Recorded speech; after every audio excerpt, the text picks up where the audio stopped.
Oi pessoal, tudo bem? Eu sou o Rodrigo Santos, escritor de ficção folclórica. Estou falando com vocês aqui direto de Suzano, em São Paulo. E para mim é uma honra, é um prazer imenso participar com vocês desse arraiá literário.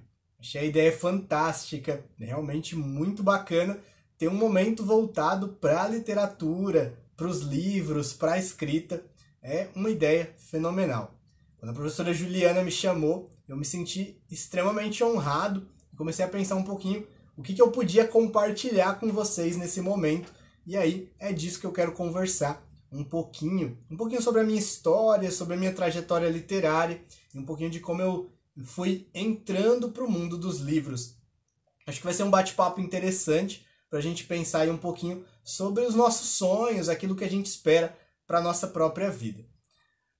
Quero deixar um abraço imenso aí para todo mundo da cidade de Matias Lobato, aí para a escola, né? Quero deixar um grande abraço para todos os profissionais da escola Paulo Luiz, direção, coordenação, os professores e, claro, cada um dos alunos e das alunas. É sempre uma honra poder falar de literatura, poder falar de escrita.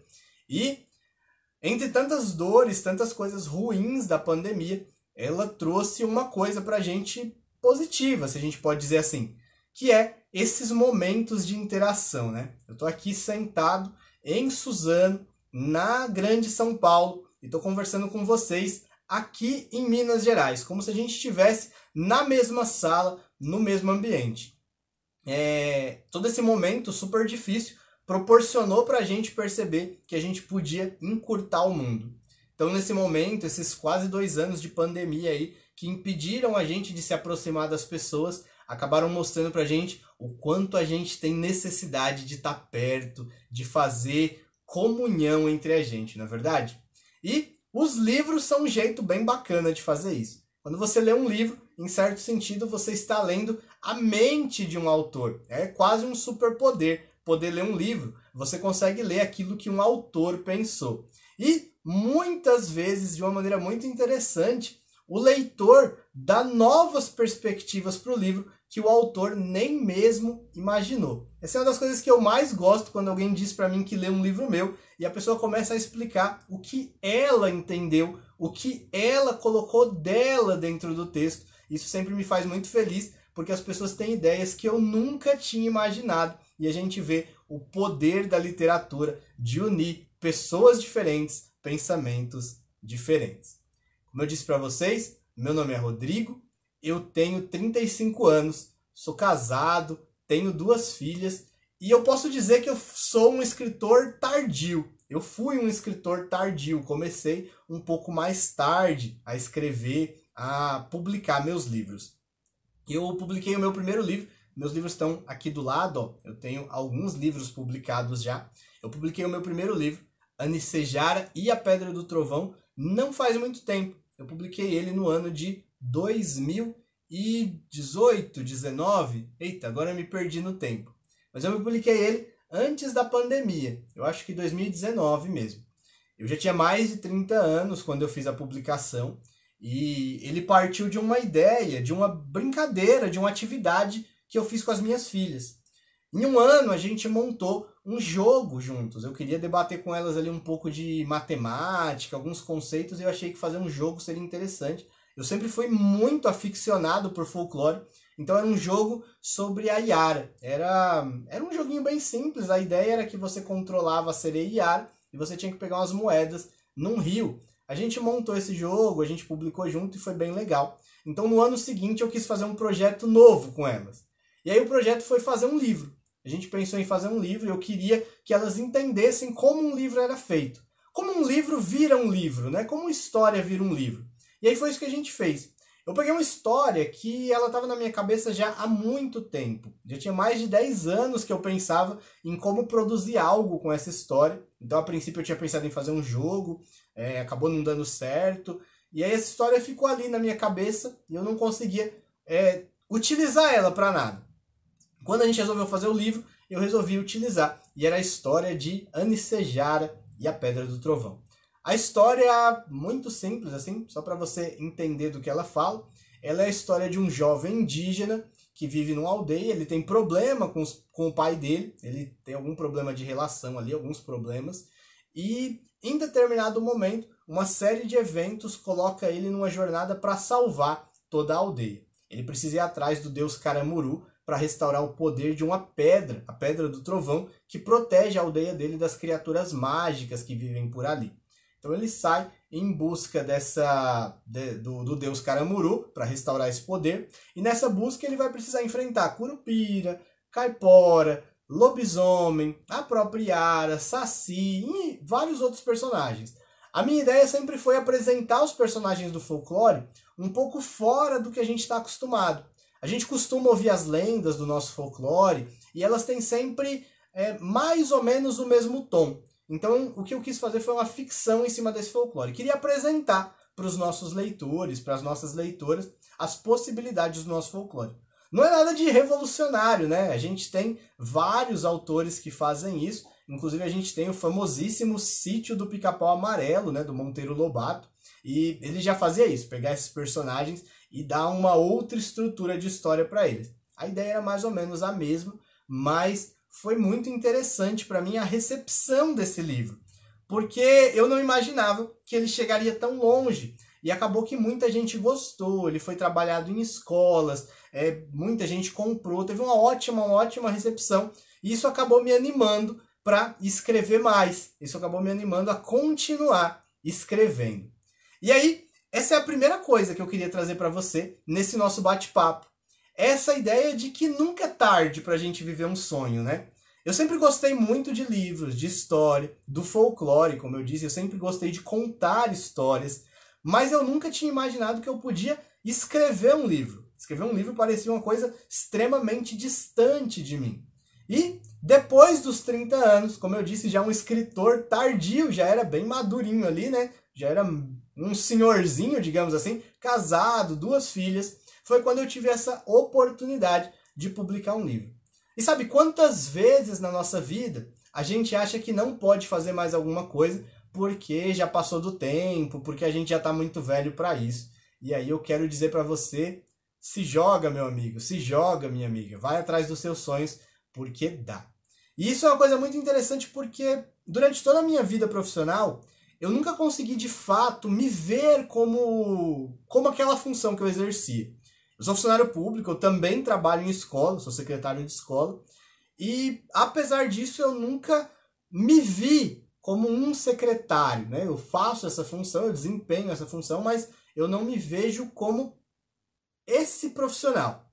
A mesma coisa acontece com os jogos, os sites que eu faço. Eu me acho um programador bom, eu trabalho bem o que eu faço, eu me dedico bastante a isso, mas também não costumo me apresentar nos lugares como um programador, como um web designer, né? Eu acho que falta alguma coisa ainda para eu me ver como esse tipo de profissional.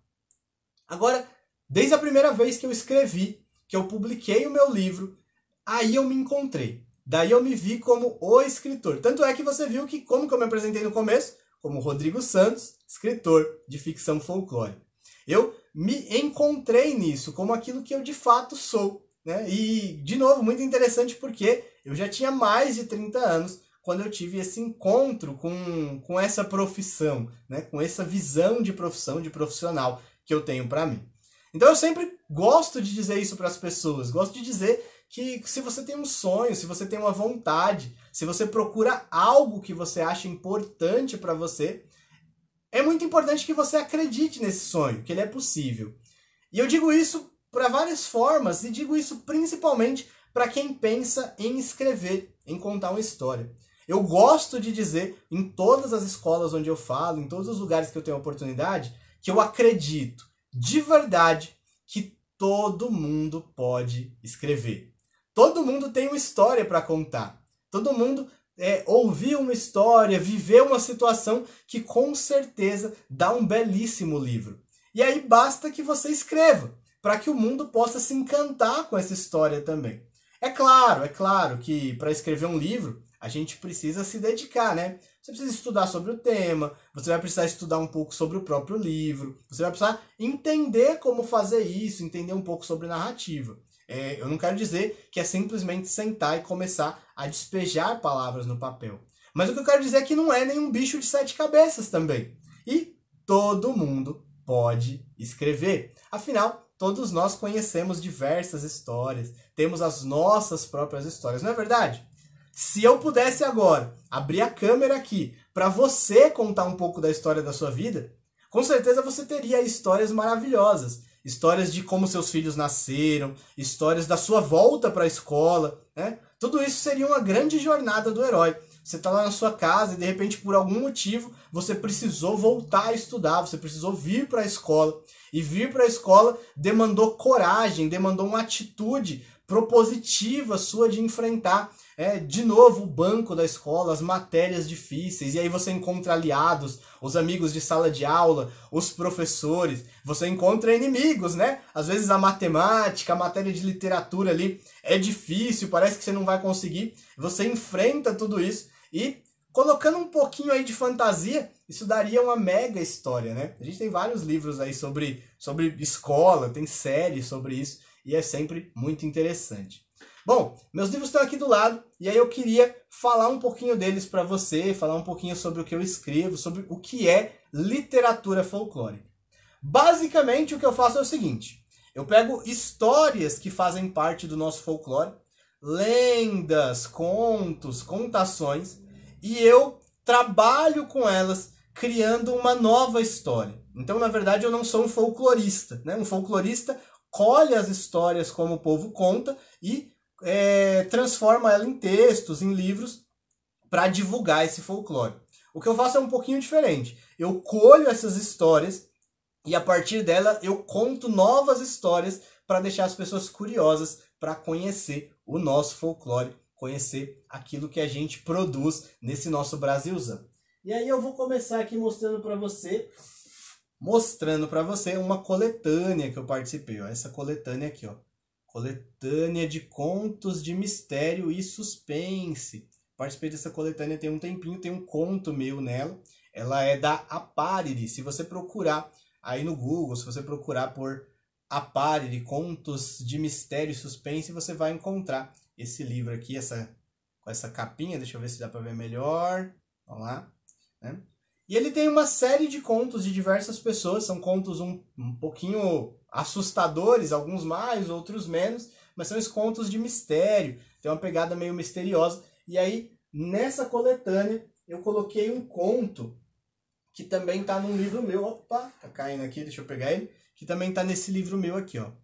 Em Volta da Fogueira, Contos e Causos Assustadores. Nesse livro aqui eu conto algumas histórias, imaginando como seria se as criaturas folclóricas vivessem no nosso tempo, elas estivessem no nosso meio. Então, eu tenho uma história aqui de um rapaz que encontra uma espécie de gênio mágico folclórico, e esse gênio realiza desejos, mas em troca dele, ele tira vidas. E aí é um pouco da história de como o Ricardo, que é o personagem, vai lidar com isso, entre realizar os sonhos dele ou salvar a vida das pessoas que ele ama, que estão ao redor dele. Tem outra história aqui também, chama O Canto da Sereia, e ele conta a história de um rapaz boa vida, boêmio, que tá com a mulher em casa, que acabou de ter filho, e sai pra rua pra aprontar, pra ir atrás de mulher, e aí tem uma reviravolta. Tem o conto Armadilha, esse é o conto que tá tanto nesse livro, quanto nessa coletânea aqui. O conto Armadilha conta a história de um lobisomem nos tempos modernos, que está caçando uma presa. Esse lobisomem começa a observar uma escola ali do bairro dele, procurando alguém para ser a próxima vítima dele. E aí é isso que vai desenrolar nesse conto, também com um final nada previsível.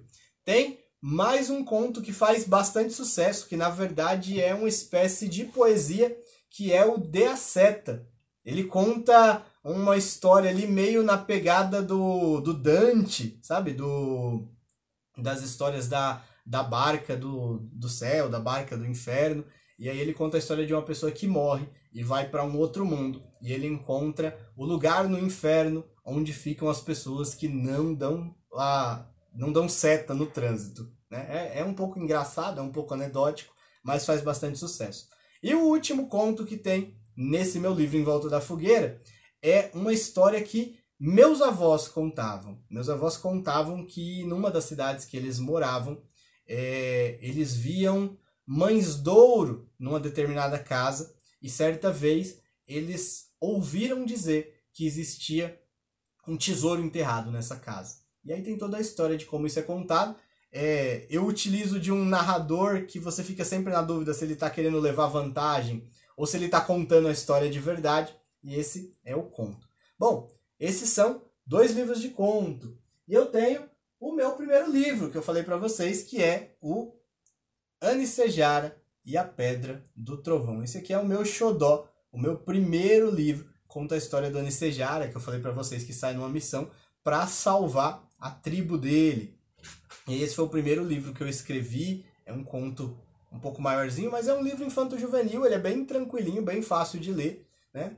E aí ele tem uma continuação, que é o Anicejara e a Luz de Anhum. Depois dos acontecimentos do primeiro livro, o Anicejara precisa sair numa nova missão também. E aí nessa nova missão ele vai enfrentar outras criaturas folclóricas. Eu tenho a possibilidade de mostrar mais um pouquinho do nosso folclore. E vai culminar num terceiro livro. Eu estou terminando já de escrever. Anicejara vai ser uma trilogia. Eu tenho um terceiro livro que vai ser, por enquanto está com esse título, não sei se ele vai mudar até o final, Anicejara e o Resgate da Prisioneira, que aí amarra todas as histórias e a gente chega até o final. Nesse ano, recentemente, eu participei de mais uma coletânea da Aparity, que é essa aqui. Nossa, o reflexo não está deixando a gente ver. Deixa eu pôr meio de ladinho assim. Opa, acho que agora dá para ver. É a coletânea Folclore, contos infantis. Nesse livro aqui, a gente também tem uma coletânea de vários autores, tem muita coisa interessante aqui. São histórias envolvendo o nosso folclore, mas com a roupagem mais infantil. E nele eu fiz um conto também homenageando as histórias que eu ouvia da minha mãe, dos meus avós, do meu pai. E aí é uma história bastante mágica, que é essa ideia das princesas encantadas, né, presas por monstros. É uma historinha bem interessantinha, bem gostosa de ler. Tá nesse livro aqui de coletâneas. Bom, então eu tenho hoje 5 livros físicos publicados, né? Eu tenho 3 livros próprios e mais 2 participações em coletâneas. Esse ano deve sair mais um livro de contos, a continuação aqui do Em Volta da Fogueira. Devo fazer mais um livro de contos. No ano que vem eu publico a última parte do Anicejara. Então tem bastante produção aí. Eu tenho lançado basicamente um livro por ano. Além disso, eu escrevo também mais um tema que eu gosto, mas esse eu escrevo em e-books. Esse eu escrevo só em livros digitais. Eu escrevo sobre os 4 temperamentos. O temperamento humano é uma coisa que me interessa muito. As ações, por que a gente faz o que faz. Inclusive esse é um tema que permeia as minhas histórias de alguma forma, né? A Anicejara tem um pouco disso, de o que faz um herói, por que a gente age como a gente age. Tem um pouco desse lado de escolhas ruins, das nossas ações. Eu gosto muito desse tema, então eu escrevo sobre isso também em e-book. Eu tenho alguns livros sobre temperamentos, livros digitais publicados. Enfim, esse sou eu, né? Vim me apresentar um pouquinho para vocês, né? Contar um pouquinho dos livros que eu escrevo e, a partir disso, debater com vocês aí um pouquinho do que você entende por folclore, né? O que você pensa quando você ouve falar em folclore. A minha ideia de fazer livros sobre esse tema, de conversar sobre isso com as pessoas, é que a gente possa olhar para a nossa própria cultura. E olhando para ela, a gente vê o quanto o nosso conhecimento é rico. Quando a gente valoriza o nosso folclore, a gente está automaticamente valorizando quem a gente é. A gente costuma usar, às vezes, a palavra folclore como se ela fosse sinônimo de mentira. Quando alguém conta uma história que a gente não acredita, a gente fala, isso é só lenda, isso é só folclore. E na verdade, folclore quer dizer tudo aquilo que faz parte do nosso dia a dia, faz parte daquilo que constitui a gente como um povo. É a união de todos os nossos saberes, né, que vão surgindo ali entre a gente e vão constituindo a gente como povo. E aí, nesse sentido, o folclore está no nosso dia a dia, né? Quando a gente pega o ônibus atrasado, quando a gente vai pegar o ônibus, se atrasa, perde ele, dá tudo errado, a gente pode dizer que é o Saci, né? O Saci está ali no nosso meio, atrapalhando, né? Fazendo as bagunças dele no nosso dia a dia. O folclore faz a gente pensar em várias coisas. Então a gente tem lendas aí, por exemplo, como a lenda do Boto, né? A lenda do Boto que vai falar do abandono parental, né? Aquele homem que seduz uma mulher e depois ela precisa criar o filho sozinho. Isso vale também para outras coisas, né? Que a gente no dia a dia, a gente vê por aí. Pessoas que seduzem outras por várias coisas, de várias formas, seja com promessas de emprego, seja com promessa de amor, e depois deixa essa pessoa sozinha. A gente vê isso muito forte na lenda do Boto.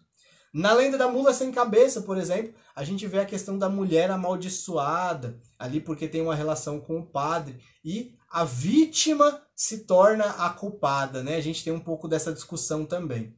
Ou seja, todas as vezes que a gente olha para as nossas lendas, a gente entende um pouco mais quem nós somos como povo. E é por isso que é um tema que eu gosto tanto. E aí eu pergunto para você que está me ouvindo aí, quando você pensa em histórias, quando você pensa em folclore, o que você lembra da sua infância, da sua vida, das suas conversas?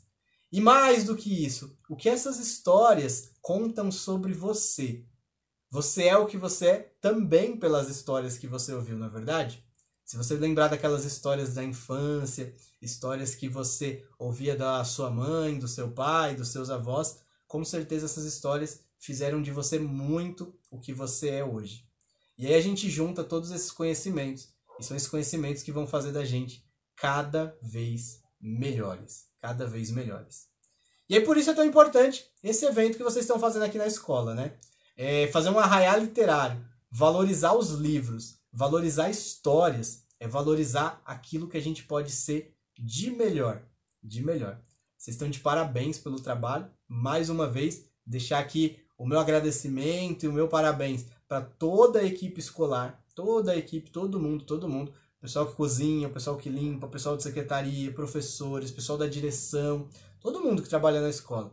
E para vocês alunos que se dedicam e vocês fazem com que as coisas aconteçam. Um abraço principalmente aí pro pessoal da biblioteca, né? Biblioteca, coração da escola, coração literário da escola, faz pulsar aí as novas histórias.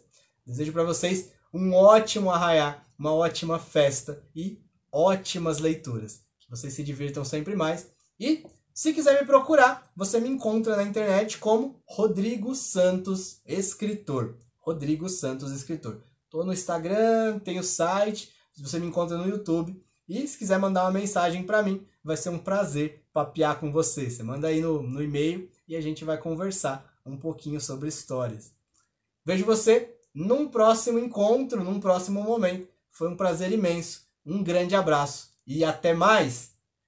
Tchau!